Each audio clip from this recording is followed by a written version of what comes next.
श्रीहरिं परमानंदम उपदेष्टारमीश्वरम व्यापकम सर्वलोकानां कारणम तम नमामि। हम सबको जय श्री कृष्णा, जय महादेव। एक बार फिर से आपका हार्दिक स्वागत है इस ज्ञान गंगा में। देखिए, सनातन परंपरा में प्रत्येक शुभ कार्य का आरंभ अंतकरण की पवित्रता भावना से किया जाता है।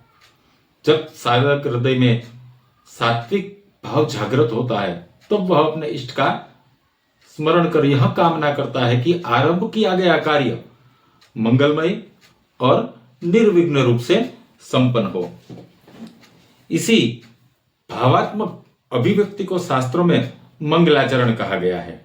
यह केवल ग्रंथीय परंपरा नहीं अपितु धर्म, सदाचार और शिष्ट आचरण का मूल आधार है। ऋषियों ने कहा है कि प्रशस्त का कर्मों का आचरण तथा अप्रशस्त कर्मों का त्याग ही वास्तविक मंगल है।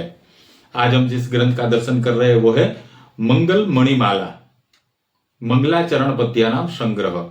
इसका यह प्रथम भाग है। इनके प्रधान संपादक है डॉक्टर गयाचरण त्रिपाठी जी है और इनका संकलन करती डॉक्टर बीना मिश्रा जी है। यह ग्रंथ गंगानाथ केंद्रीय संस्कृत विद्यापीठ इलाहाबाद से प्रकाशित हुआ यह ग्रंथ है। इसकी अनुक्रमणिका देखते हैं, जहां कहते हैं भगवान श्री गणेश को समस्त देवताओं का अधिपति माना गया है। गण शब्द से समस्त देव, ऋषि, भूत, प्राणी तथा इंद्रियावृत्ति अभिप्रेत है और इसका अर्थ स्वामी है। इस प्रकार जो संपूर्ण शक्तियों के स्वामी है वो गणेश जी कहलाते हैं। पुराणों में वर्णन प्राप्त होता है कि भगवान शिव ने गणेश को सर्व प्रथम पूज्य देव होने का वरदान दिया है। इसी कारण समस्त यज्ञ, व्रत, अनुष्ठान, विवाह, गृह प्रवेश तथा अध्ययन के आरंभ में कोई भी कार्य हो, गणपति जी का स्मरण अनिवार्य माना गया है। वे बुद्धि, विवेक और सिद्धि के अधिष्ठाता देव है। कहते हैं भगवान गणेश के पूजन से समस्त विघ्नों का नाश होता है, कार्यों में सफलता प्राप्त होती है तथा बुद्धि की स्थिरता बढ़ती है। जो व्यक्ति नित्य गणेश जी का स्मरण करता है उसके जीवन में असफलता टिक नहीं पाती और शुभ फल शीघ्र उसे प्राप्त होते हैं। सामान्यतः लोक परंपरा में भगवान गणेश को सरल, करुणामय और शीघ्र प्रसन्न होने वाले देवता के रूप में स्वीकार किया गया है। वे अल्प पूजन से ही संतुष्ट हो जाते हैं। मोदक, दुर्वा, जल तथा शुद्ध भाव उन्हें अत्यंत प्रिय है। गृहस्थ जीवन में गणेश जी का स्थान अत्यंत महत्वपूर्ण माना गया है। सामान्य विधि से किया गया गणेश जी का पूजन भी अत्यंत फलदायी होता है। इससे ग्रह कलेश शांत होता है, मन की जो चंचलता है वो दूर होती है और कार्यों में स्थिरता आती है। साधारण जन भी इससे सुख शांति प्राप्त कर सकते हैं। इसमें आता है बालो गणेश। बाल गणेश भगवान गणपति जी का बाल रूप है। इस रूप में वे बालक की भांति सरल, चंचल और करुणामय दिखाई देते हैं। यह रूप भक्ति के हृदय में भय नहीं अपितु प्रेम उत्पन्न करता है। बालक गणेश जी का स्वरूप यह दर्शाता है कि ईश्वर बालक के समान निष्कपट हृदय में ही निवास करते हैं। बाल गणेश जी के पूजन का फल क्या प्राप्त होता है तो कहते हैं कि बाल गणेश जी की उपासना से बालकों की बुद्धि तीव्र होती है, स्मरण शक्ति उनकी बढ़ती है और अध्ययन में रुचि उनकी उत्पन्न होती है। संतान की रक्षा होती है। संस्कार और मानसिक विकास के लिए यह पूजन विशेष फलदायी माना गया है। फिर आता है गजानन। भगवान गणेश जी का मुख हाथी के समान होने से वे गजानन कहलाते हैं। हाथी विशाल बुद्धि, धैर्य और दीर्घ दृष्टि का प्रतीक है। गजमुख यह संकेत देता है कि साधक को भी जीवन में सहनशीलता, गंभीरता और विवेक का पालन करना चाहिए। यह रूप यह भी सिखाता है कि बाह्य रूप नहीं, आंतरिक गुण ही श्रेष्ठ होता है। इसके पूजन का फल क्या प्राप्त होता है तो कहते हैं गजानन जी की उपासना से बुद्धि का विस्तार होता है, निर्णय शक्ति प्रबल होती है आपकी और मानसिक भ्रम इनसे दूर हो जाता है। प्रकाशन, विद्या, न्याय तथा व्यापार से जुड़े व्यक्तियों को इस रूप की उपासना विशेष फल प्रदान करती है। फिर आता है लंबोदर। भगवान गणेश का उदर विशाल है, उसी कारण वे लंबोदर कहलाते हैं। यह स्वरूप दर्शाता है कि संपूर्ण ब्रह्मांड उनके भीतर ही स्थित है। लंबोदर सहनशीलता का, क्षमा और उदारता का प्रतीक है। यह रूप सिखाता है कि जीवन के सुख दुख को समभाव से ग्रहण करना ही वास्तविक साधना है।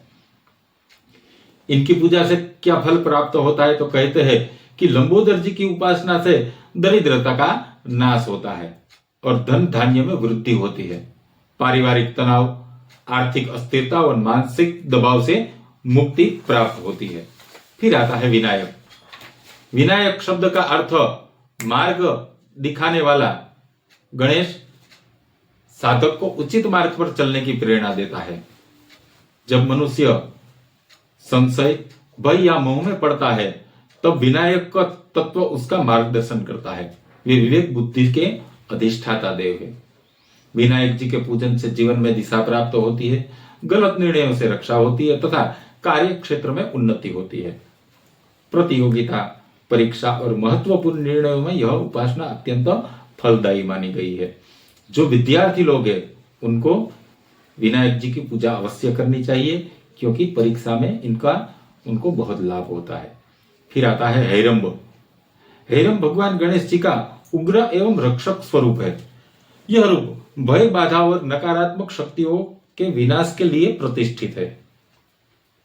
तांत्रिक तथा शैव परंपरा में हैरंब गणपति का विशेष स्थान है। हैरंब गणपति जी की उपासना से शत्रुबाधा, दृष्टि दोष, भय तथा आकस्मिक संकटों का निवारण होता है। साधक को आत्मबल, साहस और सुरक्षा की अनुभूति प्रदान होती है इनसे। फिर आता है एकदंत। भगवान गणेश जी का एक दंत टूटा हुआ है, इसलिए वे एकदंत कहलाते हैं।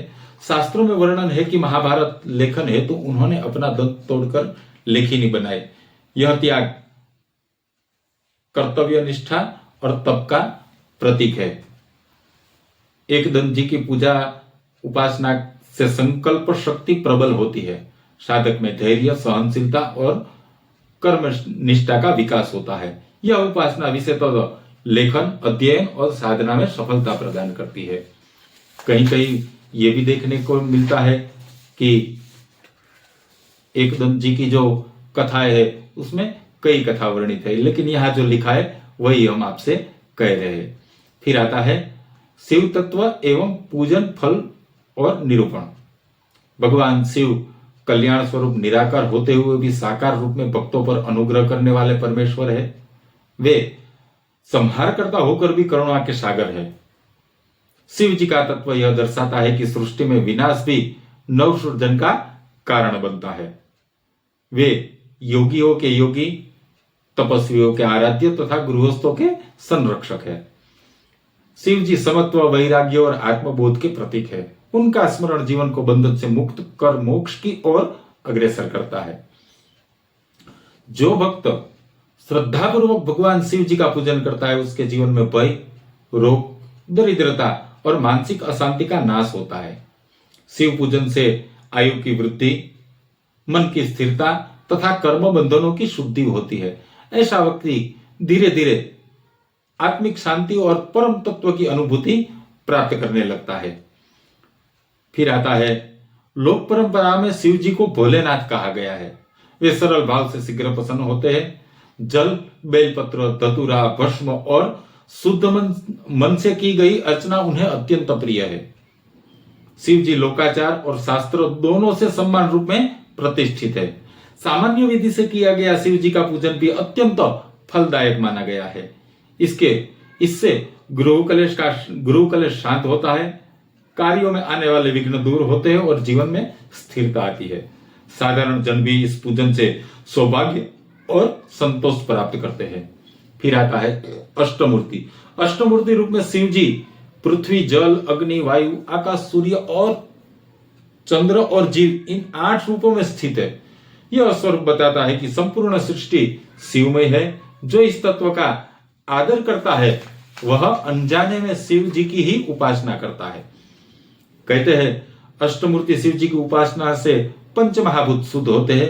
शरीर, मन और प्राण में संतुलन उत्पन्न होता है। जो प्राकृतिक दोष, ग्रहण दोष और तत्वजन्य विकारों का शमन हो जाता है। साधक को दीर्घायु और आरोग्य की प्राप्ति होती है। फिर आता है दक्षिणामूर्ति। दक्षिणामूर्ति शिव जी ज्ञान स्वरूप है। मौन द्वारा उपदेश देने वाले यह स्वरूप गुरु तत्व का मूल है। इस रूप में शिव जी अज्ञान रूपी अंधकार का नाश करते हैं और आत्मज्ञान का प्रकाश प्रदान करते हैं। इनके पूजन से क्या फल प्राप्त होता है, तो कहते हैं दक्षिणामूर्ति शिव जी के पूजन से विद्या, बुद्धि, स्मरण शक्ति और विवेक की वृद्धि होती है। विद्यार्थी, साधक और गुरुजन इस उपासना से विशेष लाभ प्राप्त करते हैं। मानसिक भ्रम, संशय और भय इनसे नष्ट होता है। फिर आता है भैरव। भैरव शिव जी का उग्र स्वरूप है, जो अधर्म, भय और आसुरी वृत्तियों के विनाश हेतु प्रकट हुआ है। यह रूप साधक को निर्भय बनाता है और आत्मबल प्रदान करता है। भैरव जी के पूजन से शत्रुबाधा, तंत्रबाधा, आकस्मिक संकट तथा नकारात्मक भाव नष्ट हो जाता है।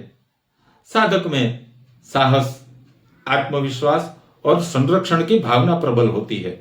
यह उपासना विशेषतः संकट काल में अत्यंत फलदायी मानी जाती है। जब आपके जीवन में कभी भी आप संकट से गिर जाए तो भैरव जी की उपासना आपको संकटों से बाहर निकाल सकती है। फिर आता है मृत्युंजय। मृत्युंजय शिव और मृत्यु दोनों के अधिपति है। यह स्वरूप यह दर्शाता है कि मृत्यु अनंत नहीं अपितु परिवर्तन है। महामृत्युंजय मंत्र इसी तत्व का प्रतिपादन करता है। मृत्युंजय जब शिव जी के पूजन से रोगों का नाश होता है, आयु की वृद्धि होती है, अकाल मृत्यु से रक्षा होती है, भयग्रस्त मन को स्थिरता प्राप्त होती है और गंभीर कष्टों में यह पूजन जीवन रक्षक माना गया है। फिर आता है अर्धनारीश्वर। भगवान शिव जी का जो अर्धनारीश्वर रूप शिव और शक्ति के अद्वैत का प्रतीक है। इसमें पुरुष और प्रकृति का मूल समन्वय प्रकट होता है। यह स्वरूप संतुलन, समानता और सृजन का रहस्य प्रकट करता है। इस रूप की उपासना से दाम्पत्य जीवन में सामंजस्य उत्पन्न होता है। दाम्पत्य कलह, वैवाहिक विलंब तथा पारिवारिक असंतुलन का निवारण होता है। स्त्री पुरुष दोनों में मानसिक पूर्णता इनसे आती है। फिर आता है पार्वती परमेश्वर। पार्वती परमेश्वर रूप गृहस्थ आश्रम का आदर्श है। यह स्वरूप दर्शाता है कि धर्म, भक्ति और कर्तव्य के साथ गृहस्थ जीवन भी मोक्ष का साधन बन सकता है। यानी कि आप गृहस्थ जीवन में है और मोक्ष पाना चाहते हैं तो यह साधन अत्यंत उपयोगी है। इस पूजन से परिवार में सुख, शांति, सौभाग्य, संतान, ग्रह शांति और दाम्पत्य प्रेम की वृद्धि होती है। घर में सकारात्मक ऊर्जा बनी रहती है और वंश की उन्नति होती है। फिर आता है शिव विलास। शिव विलास स्वरूप में भगवान शिव लीलामय रूप में प्रकट होते हैं। यह रूप दर्शाता है कि परमात्मा केवल तप और वैराग्य तक सीमित नहीं है, किंतु आनंद और सौंदर्य का भी साक्षात रूप है। शिव जी की लीलाएं लोक कल्याण के लिए होती है और उनमें अहंकार का लेश मात्र भी उनमें नहीं होता, यानी उनमें अहंकार लेश मात्र भी नहीं होता है। इस पूजन का फल कहते हैं शिव विलास जी की उपासना से जीवन में रस और प्रसन्नता का संचार होता है। मानसिक अवसाद, निराशा और वैराग्य जन कलेश से दूर होते हैं। साधक के जीवन में संतुलन स्थापित होता है और आनंदमय प्रवृत्ति इनसे जागृत होती है। अगर आपके जीवन में आनंद नहीं है तो आपको शिव विलास जी की पूजा करनी चाहिए। फिर आता है शिव और शिवालय। शिव शिवालय नाम से यह भाव प्रकट होता है कि स्वयं भगवान शिव है, अपने निवासी है। जहां शिव जी का स्मरण होता है वहीं कैलाश है। इस तत्व के अनुसार बाह्य मंदिर से अधिक महत्व अंतःकरण मंदिर का है। इस स्वरूप की उपासना से हृदय शुद्ध होता है, साधक के भीतर स्थायी भक्ति उत्पन्न होती है और वह प्रत्येक स्थान को पवित्र दृष्टि से देखने लगता है। घर, कार्यस्थल और जीवन तीनों शिवमय अनुभव होने लगते हैं। फिर आता है शिवहास। शिवहास नाम भगवान शिव जी के करुणामय हास्य को प्रकट करता है। उनका हास्य उपास नहीं किंतु अज्ञान के विनाश का माध्यम है। यह हास्य दर्शाता है कि संसार के दुख क्षणिक है और आत्म तत्व शाश्वत है। शिवहास जी की उपासना से मन की कठोरता दूर होती है, क्रोध, ईर्ष्या और मानसिक तनाव का नाश होता है। साधक के जीवन में सहजता, संतोष और प्रसन्नता का उदय होता है। फिर आता है शिव नृत्यम। शिव जी का नृत्य तांडव रूप में सृष्टि, स्थिति और संहार तीनों का प्रतीक है। नृत्य के माध्यम से शिव जी यह दर्शाता है कि संपूर्ण ब्रह्मांड लय और गति से संचालित है। नटराज स्वरूप में वे काल और कर्म दोनों के अधिपति है। शिव नृत्य जी की उपासना से कर्म बंधन शिथिल होते हैं, जीवन की जड़ता समाप्त होती है और साधक में नवीन ऊर्जा का संचार होता है। भय, आलस्य और मानसिक जड़ता नष्ट हो जाती है। फिर आता है शिव सिर। शिव सिर नाम मस्तक, स्कंद, चंद्र और त्रिनेत्रधारी शिव का बोध है। यह स्वरूप ज्ञान, तेज और संयम का प्रतीक है। शिव का मस्तक ब्रह्म ज्ञान का केंद्र माना गया है। इस स्वरूप की आराधना से बुद्धि तीव्र होती है, ध्यान में स्थिरता आती है और मानसिक भ्रम जो होता है वो नष्ट हो जाता है। साधक को विवेक और आत्मसमय की प्राप्ति होती है। यह उनका जो रूप है वो है शिव सिरह। फिर आता है शिव जटा। शिव जी की जटाएं तप, त्याग और दीर्घ साधना का प्रतीक है। इनकी जटाओं से गंगा का अवतरण हुआ है, जिससे लोक कल्याण संपन्न हुआ। जटा यह दर्शाते हैं कि तपस्वी के भीतर करुणा छिपी हुई होती है। शिव जी की यह जो शिव जी का स्वरूप है उसकी उपासना से दीर्घायु, तपोबल और मानसिक दृढ़ता प्राप्त होती है। कठिन परिस्थितियों में भी साधक विचलित नहीं होता और जीवन में स्थिरता बनी रहती है।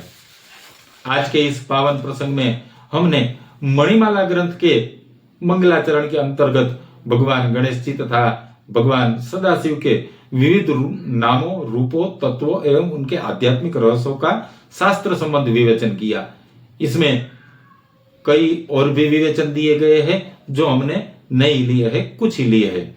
यह ग्रंथ केवल स्तुति का ग्रंथ नहीं, किंतु यह सनातन धर्म की उस अखंड परंपरा का सजीव प्रमाण है जो वेदों से प्रारंभ होकर उपनिषदों, पुराणों, आगम तथा तंत्र ग्रंथों के माध्यम से निरंतर प्रवाहित होती रहती है।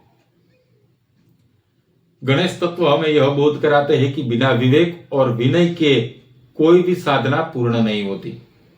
और शिव तत्व यह सिखाते हैं कि संहार भी करुणा का एक ही रूप है। यही कारण है कि सनातन शास्त्रों में गणपति जी को प्रथम पूज्य और महादेव को परम तत्व कहा गया है। मणिमाला जैसे ग्रंथ हमें यह स्मरण कराते हैं कि सनातन धर्म केवल पूजा पद्धति नहीं बल्कि संपूर्ण जीवन दर्शन है, जिसमें भक्ति है, ज्ञान है, योग है और कर्म का यह पूरा संतुलन है। आने वाले समय में हम इसी सनातन परंपरा को आगे बढ़ाते हुए हम अब वीडियो लाइव ही कर रहे हैं, जिसमें आप सभी अपने प्रश्नों के साथ हमारे साथ जुड़ सकते हैं और शास्त्रों के आधार पर उनके समाधान प्रस्तुत करने का हम प्रयास भी करते हैं। यदि यह मणिमाला ग्रंथ आप प्राप्त करना चाहते हैं तो स्क्रीन पर दिए गए नंबर पर आप मैसेज कर सकते हैं। यह ग्रंथ आपको पीडीएफ के रूप में प्राप्त हो जाएगा, जिसे आप स्वयं अध्ययन कर सके और सनातन ज्ञान से निरंतर जुड़े रहे। हम शीघ्र ही नए ग्रंथों, नए विषयों और सनातन शास्त्रों की नई व्याख्याओं के साथ पुनः आपके सामने उपस्थित होंगे। तब तक भगवान महादेव आप सभी पर अपनी कृपा बनाए रखे, आपके जीवन को धर्म, शांति और सद्बुद्धि से परिपूर्ण करे। इसी मंगल कामना के साथ हम फिर मिलेंगे। तब तक सबको जय श्री कृष्ण, जय महादेव।